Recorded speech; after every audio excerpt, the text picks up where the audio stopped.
Welcome to Superpowers for Good.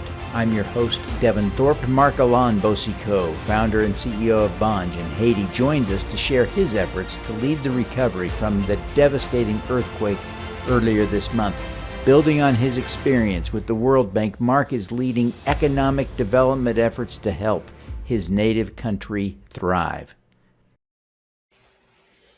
Marc, thank you for coming back to talk to me again. It's so good to see you. So good to see you, especially in these difficult times. I'm glad that you are safe.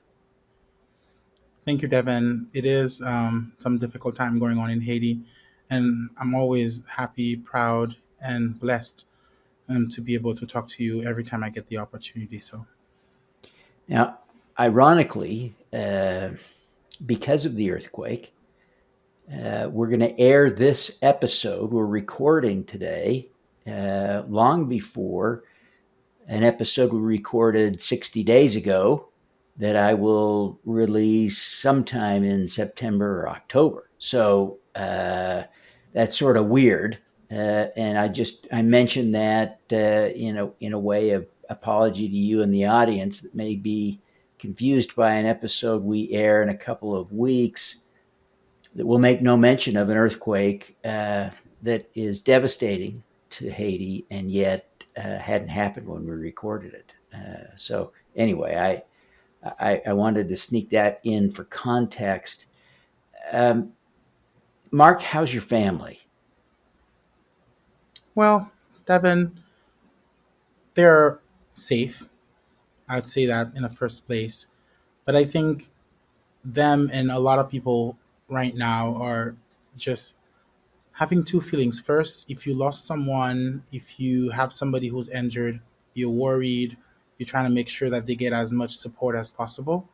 But also, if you're safe, you're just questioning another one. Like, that's Haiti, it just never stops. There's always something happening. When it's not an earthquake, it's a hurricane. When it's not a hurricane, it's a political crisis. When it's not a political crisis, it's an earthquake that comes back 11 years after the first one that kind of rashed Port-au-Prince. So it's a feeling of, gosh, is this going to stop one day? Or it's a feeling of, hey, let's try to get as much help as possible. Or it's a crazy feeling like the one I often have is, how can I help? How can I rebuild? Can we still focus on the future? So it's really a mix of things. Yeah. You know, there is some sad context. I don't want to belabor it, but we need to at least touch on the fact that there was a major earthquake that hit Haiti 11 years ago. Had the country really fully recovered from that devastating, overwhelming, incredible, historic earthquake? I think that the biggest thing is it feels like there hasn't been a lot of lessons learned. Yes, we have been able to remove people from tent cities that were created in that last a lot of years. Um, yes, business has kind of resumed in a weird way because there hasn't really been a real stop or a real change. But when you look at 11 years later, an earthquake that is 7.2, so stronger than the first one, but that happened in a different part of the country and still able to create a, not as much death, because right now we're talking about more than 2,000 deaths, 95,000 houses destroyed or damaged. We're not talking about the same size of disaster impact, but we're definitely looking at the same causes, bringing the same effects. Like, we did not learn, we did not get a construction code changed in 11 years. Um, Behaviors or emergency behaviors patterns were not created. I think we're still at the same space. And the biggest worry is if that had happened in Port-au-Prince again, we probably would have had similar or even bigger disaster impact. So I Uh, don't think it's a feeling of something that has really changed. That's what we should be talking about right now. One of the things, you are leading a locally driven effort to raise $1 million to plow into relief projects and entrepreneurship in especially in the devastated community, which is down south of Port-au-Prince. It's Let me just insert a tangent. I think a lot of us in the United States have a really misshapen image of Haiti. Think of it as a very small country, and it's not big like the United States, right? It's not comparable in size, but it is a country, right? And so Port-au-Prince is quite a distance in travel and in miles from the area where the earthquake happened. So tell us Yeah, a little it's bit about about it's about that. four it's about four and a half hours drive, and if you go all the way down to Jérémie, it goes up to 6 hours of driving. And yeah, that's a good amount of drive for an island in the Caribbean. The country is not small, and the country is also very mountainous, and we don't have great roads everywhere. I think the specific of this earthquake is that it happened in a lot of rural areas that are affected, and these rural areas already did not have any presence of state or government in them, and the road accesses are difficult. And some of the mountains as well fell on the roads. So I recently heard that they finally cleared the roads, and that's already a week after that had Yeah, happened. So that's a lot of lives that were at risk that are finally getting some relief support. yeah. It is important to you that relief efforts uh, learn some lessons from the 2010 quake and the relief efforts there. And one of the lessons that I think you feel the country has learned is that relief efforts should be more locally driven, more locally controlled, um, because some of the outside influence didn't execute well in the relief efforts in some ways. Is that fair? Am I mischaracterizing? What don't I understand? Well, Devin, I think um, there's a very big difference between the relief efforts and the recovery process. Mm, I think relief efforts, bringing help to people who are there right now suffering, is extremely important. It needs to be coordinated. It needs to be organized, and I think government has a big role to play. And right now, as you know, we don't really have a government because our president passed away. Was assassinated recently, and the government structure is difficult. I do think outside help is needed, in as much as possible in a coordinated way. What I think is the biggest lesson from the last earthquake actually hasn't happened yet, and that's the reason why I'm stepping up early. It's because at some point we need to talk about recovery. We need to talk about bringing the economy back. We need to talk about education. How is it going to restart? We need to talk about what kind of opportunities that needs to be created in these affected areas so they can get back on track. And that's where last earthquake we came up with a strategy, with having this fund that was created jointly with the Clinton and the Prime Minister of Haiti, the recovery fund. And I think a lot of the work that was done did not involve enough locals. And I think that is the category of people who knows the problems best, who knows exactly what they need and how they want to grow on the potential. And of course, training can happen. You can always open minds and create ideas and opportunities. But I think locals needs to be at the center of the recovery process, which is going to be a more longer term. I am not a specialist in emergency relief, and I'm an economist. And as an economist, I know how important it is to be able to create value and social impact in the recovery process. And because of the work we do, we work with young people, we work with young leaders, we work with people who are, influencers in their communities. And that was the first thing I got after the earthquake. Even at the relief level, they were calling me. They were asking me how can I help them and support what they're trying to do. And that's when I realized, oh my gosh, here is a whole category of people who are actually front side of things, but don't have as much access with the help that's coming towards Haiti. And that's when it came to my mind that we need to create a fund to empower them, not just for them to take action, but for them to also be empowered as young leaders, being involved in the recovery process of their communities. They are the one that needs to drive the change that needs to happen there. And they don't always have the resources to do that.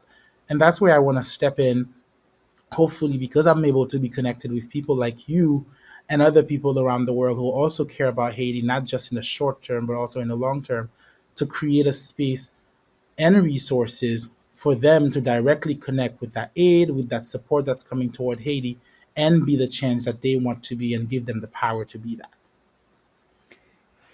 Let's talk a little bit about this $1 million fund you're creating and what you hope to do with it. I think that the summary of the plan is to give 10,000 people to a, or $10,000 to 100 people. And in Haiti, it's my impression $10,000 is a lot of money. And it will go a long way. It will do a lot of good. It will catalyze new projects. It will catalyze new businesses. What is your thinking about this? And tell us more. Help us understand what you plan to do with the fund.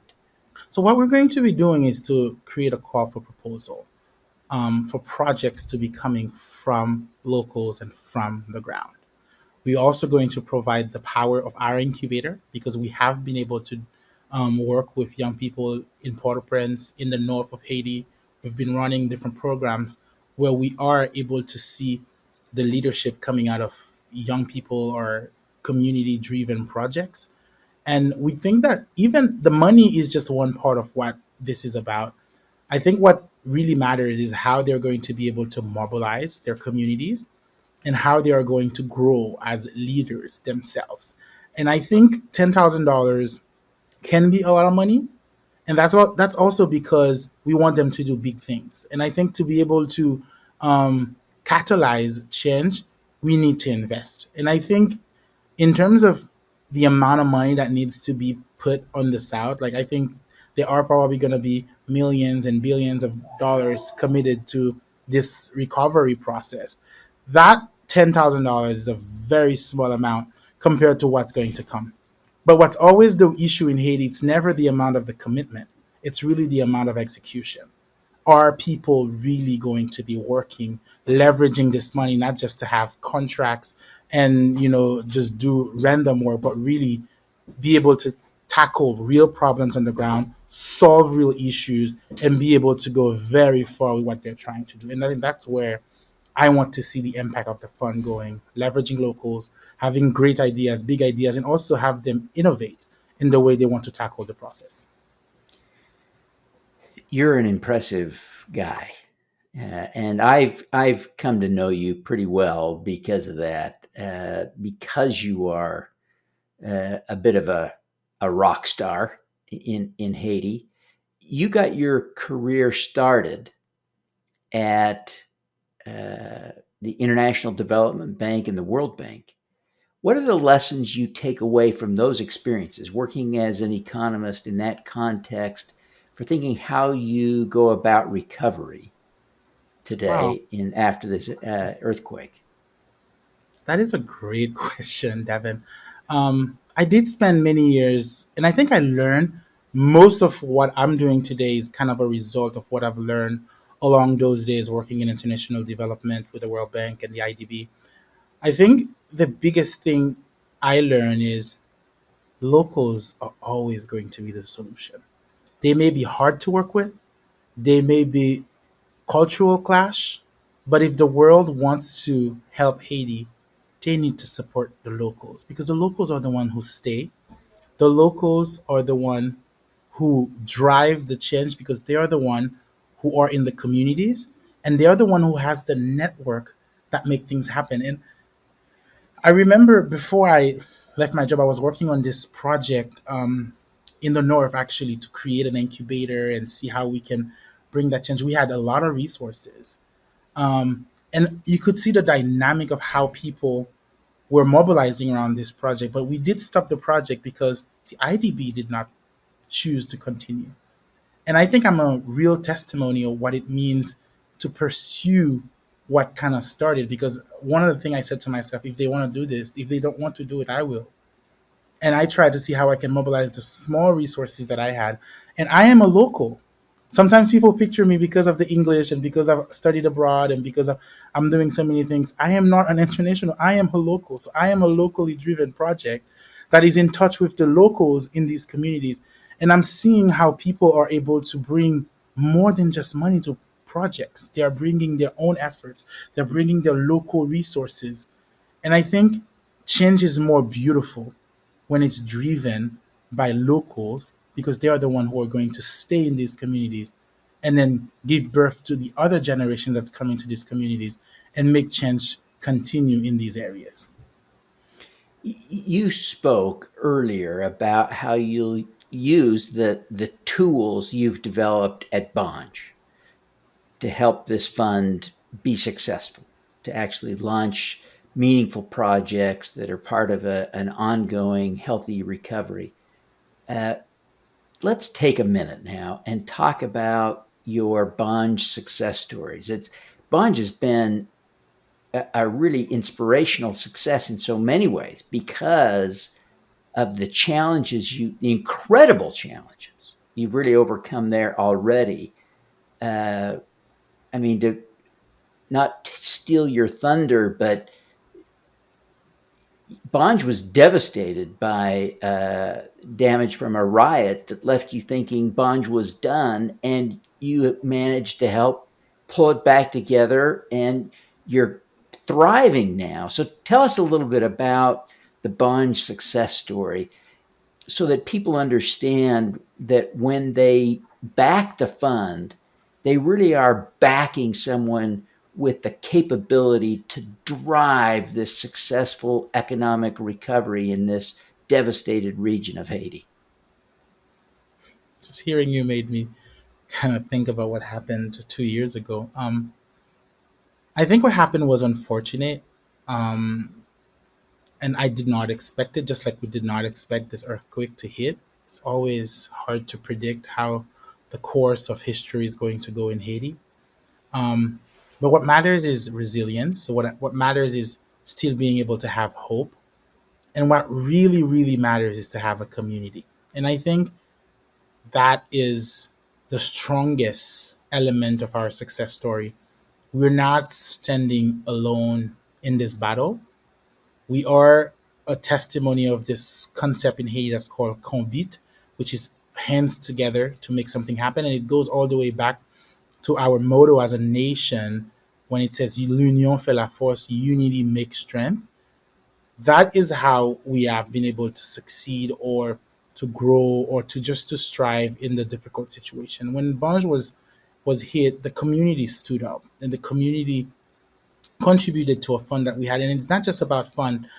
It's also, when people come to this community today, they have that feeling that if they could make it, I'll succeed in my startup, even if it's hard right now.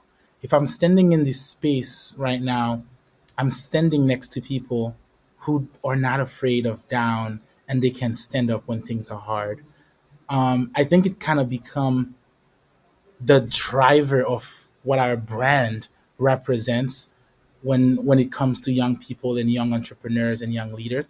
And I think that's why we want to stand up again today because that's what we represent. And by by being able to overcome what happened in 2019, it kind of gives us the credibility that we are fighters and we can make things happen. And we do similar programs, similar to what we're going to be doing in the South. And when we when the young leaders come to our program, they know when we tell them that they have to fight, it really means that they have to fight because they're not talking to people who are just standing up there and telling them to fight from far. They are talking to fighters. And I think when someone support what we're trying to do, they don't just support Bonge, they support the entire meaning of what we do means and how it can motivate others. to stand up. And I think there's nothing more that we need in the stuff right now than people standing up. It can be a situation where everybody just lie down and it's too much pressure. They'll just let the international do their thing because they're going to bring their resources and do it. No, we want young leaders underground to stand up. And oftentimes they don't stand up because they think they don't have the resources. But the resources are around them. And that's what we're bringing to them, whether it's money, whether it's network, and I wanted to talk about the fund a little bit, how transparent we want to run it. So we're going to put a website on. We're going to put all the projects on them. Everyone who contributed to the fund will be able to see exactly what project they put their money on. And we will be able to help them follow the story of these young leaders on the ground. We are going to build a board. I'm not going to be the only one deciding where this money is going to go. The board is going to be it's constituted of whoever contributes at least to 5 projects, which is around $50,000 to the fund. You will have to come to the table with me and discuss how we're going to allocate this. We had determined a few sectors that are priority for us, like construction. We also want to focus on education, agriculture, tourism, child protection. There are many other sectors. They can go on our website, if they want to read more about the sectors we want to prioritize.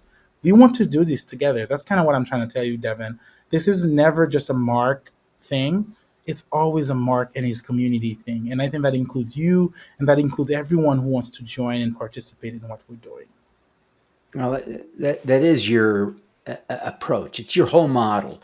And in the book, Superpowers for Good, that is coming out in a few days, you're profiled in it because of that strength. And this other episode that you and I recorded is really about all that and about your distinctive strength. We call it, or you call it, connecting the dots. And it really is a powerful chapter in the book to talk about. And I don't want to steal that today.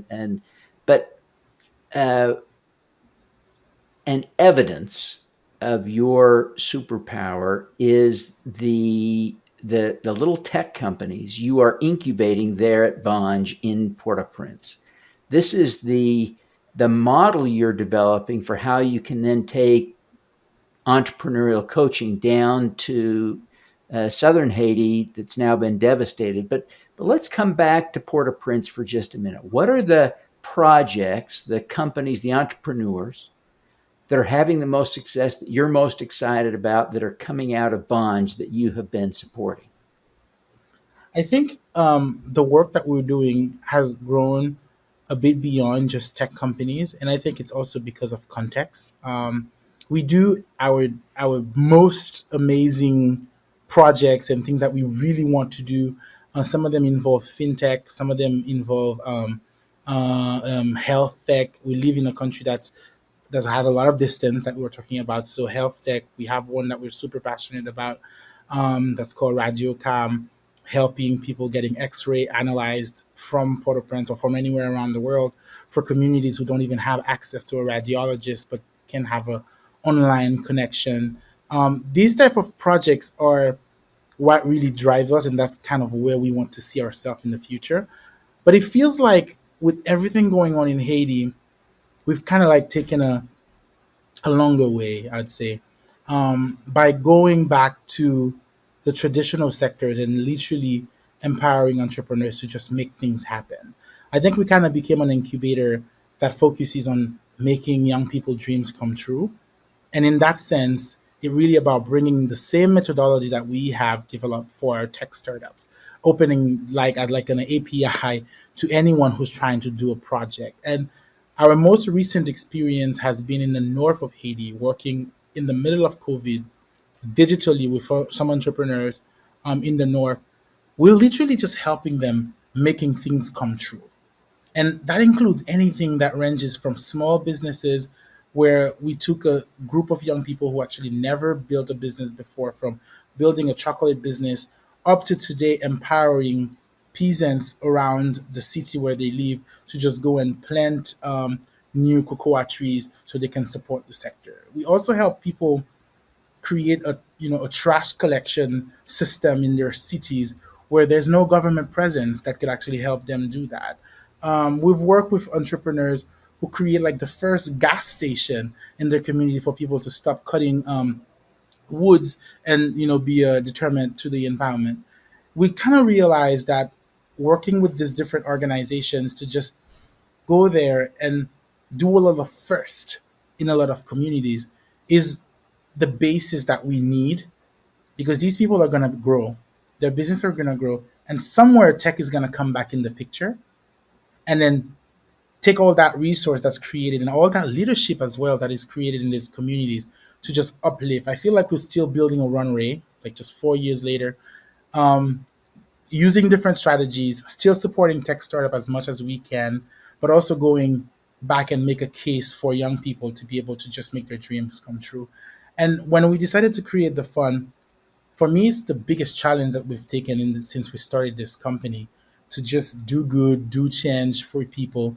Is saying we've probably supported about 21 different projects in the north, and we tell ourselves we're gonna go into 100.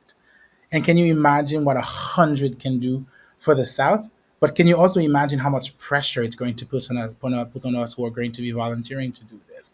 So we are also opening up to volunteer coach. We're going to train them with our methodology. This is really expanding the scope of the work that we're doing. And we're taking that challenge as we step into continuing making a difference in a different part of the country.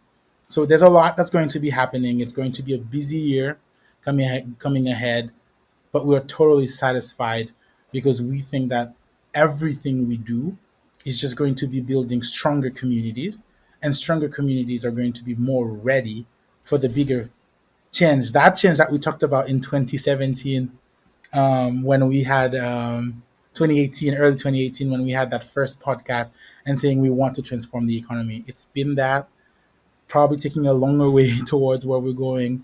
Probably have to overcome a lot of issues before we get there, but it's still the same determination to get where we want to go. Yeah, it is incredible work that you're doing, and the impact is substantial already. And I think what you see, the fundamental thing you see, correct me if I'm wrong, is that Haiti Haiti's future is tied directly to building a strong economy. And a strong economy starts with locally grown businesses that prosper and thrive. Am I missing something? You're absolutely right, Devin. And I just think I want to say strong economy comes from strong businesses creating value, and that comes from stronger people, stronger leadership to be able to drive that change. I absolutely agree with you. I want to go back to where we started. Uh, I don't want uh, you to think I'm exploiting your family, but I think it's important for our audience to have context. Um, your family and their friends, your friends, are among those who are suffering. Your family, you described them as safe. But I think some family members have lost homes or had their homes severely damaged. They certainly are near and have seen friends and neighbors die, be injured, suffer. Again, I don't want to exploit their suffering, but I want to make sure that the audience that's listening understands that this is deeply personal for you and not an opportunity solely for you to come in and help. But this is something that you are experiencing through your family in a very personal way. And I think it's important for our audience to feel that. Do you mind sharing, Marc, some of what your family's seeing and experiencing? So my mom is from Cavaillon, and that's about 15 minutes from Lekai, which is the capital city of the south. Um, so I grew up going to Cavaillon as a kid. So my family would always want me to kind of go back to their roots and not grow up as a urban guy. So I would learn how to swim in the river in Cavaillon. And my grandmother raised three kids with no husband, um, and her kids wanted to build her a house. Um, and for years we put money together, my mom, my aunt, my uncle, to just build this house for her, beautiful house. And that's the house I grew up going on vacation on. And I met a lot of people in the community. I have a lot of friends because I used to go there on vacation all the time. And after what happened, just looking at my grandmother's house on the floor, for me, it sends a first message on diaspora investing back in the communities, all lost. And all the beautiful houses, even the church, which is an iconic element of the city, was all on the floor. And some people that I know from my vacation time are actually injured.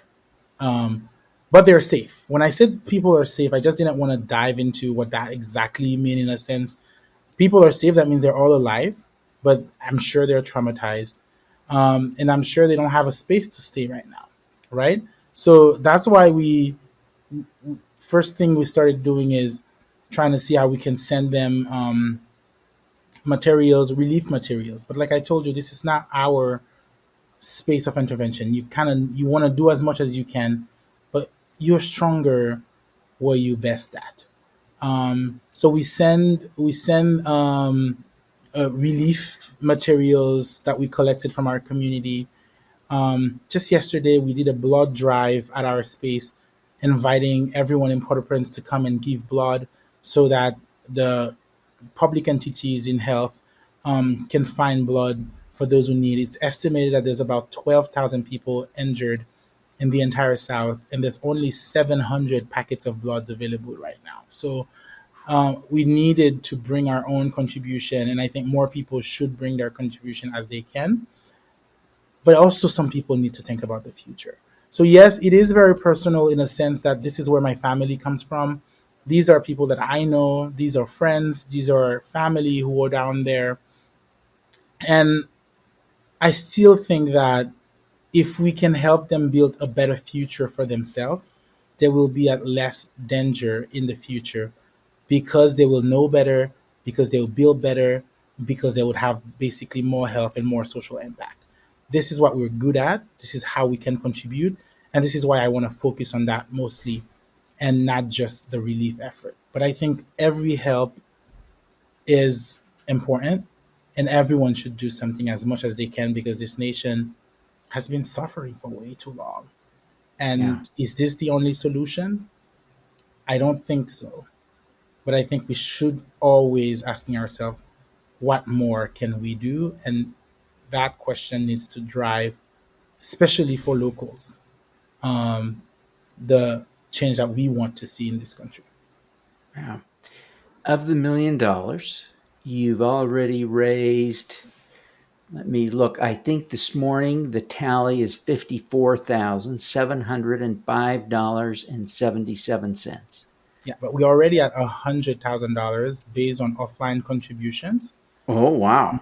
And we do have two commitments from two NGOs that are going to add another 100,000 on it. So I think we are about 200,000. So that's 20% of the goal. And I hope that more people will come on board. A lot of people like you, Devin, are trying to share the story around. And it is a challenge. I've never raised $1 million before. So I hope that with this, we can also truly show the power of our system and how it works and really put those locals at the center. So, yeah, with 20% in, we're hoping that more people will come in and Yeah. support and get this done.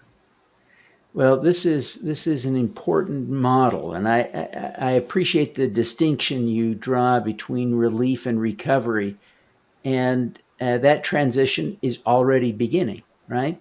I The think relief is ongoing, but it's time to start thinking about beginning the recovery efforts and regrowing the economy, rebuilding housing, et cetera, right? I think in a month or two, News are going to shift. People are going to shift. There's probably going to be another crisis somewhere else around the world. And people will start forgetting about the South of Haiti. The ones who are not going to forget about the South of Haiti are the locals who live in Haiti or live in the South of Haiti. And I think that is when we're going to stand up to keep the story going, leveraging every power we have to keep attention on the North, but also to grow new, innovate, and support the recovery process. And that's when it really starts. Yeah. Yeah. Well, this is fantastic, Marc. I really appreciate you taking the time to share your story. I know you're extraordinarily busy. You always are, and of course, in the middle of this crisis, more than ever. Please give our best to your family. We recognize that those that are still in the South are suffering now, and know that our thoughts and prayers are with them, and that we hope for the best for them. And for our audience, I encourage you to share this episode as broadly as you can on social media. Think about reaching out to individuals in your network that might be in a position to, especially those who might be in a position to do the $50,000 join the board program and support 5 of these initiatives. And I want to encourage everybody to give what you can, whether it's $5, $10, $50, or $500. Give what you can. Every penny will help uh, drive an effective local recovery. Is that a fair plea? Correct me anywhere you feel like I should be corrected, Marc. No, I think you're absolutely right. I think people should just know that they have to go on www Haitian Leaders Impact Fund.com so they can just read about the initiative, how it came about, how we want to go about it. And it's going to be the same website later on when we have the projects that we're going to put the projects on so it can be transparent who received what and what the stories are being supported. I think you're Yeah. absolutely right. And I'm super grateful for you, Devin, always giving us an opportunity to leverage your superpower, which is to spread news around and connect people as well in your specific way. Thank you. Well, thank you, Marc. Now, I think too your crowdfunding site is at donorbox.org. It is. Haitian-leaders-impact-fund.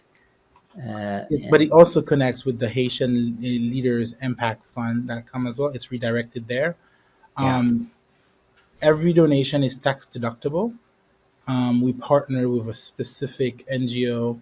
It's called Little Footprint, Big Steps, that is able to provide tax deductible paperwork for US and Canada. So every money you contribute, you can always claim it back on your tax. So you can give as much as you can if you want to support this.